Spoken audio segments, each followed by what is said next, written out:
অঞ্জনা রান্নাঘরে ওয়েলকাম। আজকে করবো মোচার পকোড়া। চলো তোমাদের সঙ্গে শেয়ার করবো। ভালো লাগে যদি লাইক করে সাবস্ক্রাইব করে ফলো।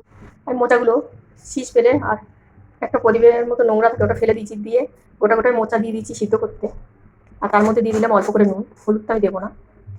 করে নিয়ে আসি অল্প একটু জিরা, সাদা জিরা, স্বাদ অনুসার লঙ্কা, যার যেরকম ঝাল প্রয়োজন, আর কটা কেটে রাখা আদা।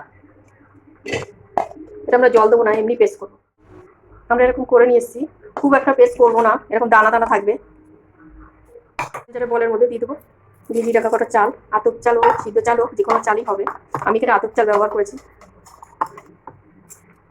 আর ভিজিয়ে রাখা ছোলার ডাল 3 ঘন্টা 4 ঘন্টা আগে আমি ভিজিয়ে রেখেছিলাম ওই চালটা। আমরা এখানে জল ব্যবহার করবো না। এটা আমরা করে নিয়ে এসেছি, এরকম পেস্ট করলেই হবে, বেশি ফাইন না করলেও চলবে। এদিকে আমাদের মোচাটাও সিদ্ধ হয়ে গেছে, নামিয়ে নেবো। এটাকে আমরা গ্লাস দিয়ে আদা ছাঁচা করবো, খুব ফেটবো না। এটা আমি আদা ছাঁচা করে নিয়েছি, দিয়ে দেবো সে ডাল আর চাল বাটা। আর ওই এর মধ্যে দিয়ে দেবো কটা ছোলার ডাল ভিজিয়ে রেখেছিলাম, যেটা অর্ধেক নিয়েছিলাম আর বাকি কটা রেখে দিয়েছিলাম। এটা দিলে একটু খেতে ভালো হয়, ডাল ডাল মুখে পড়ে, যার জন্য রেখা। এটা একসঙ্গে সব কিছু মেখে নিয়েছি।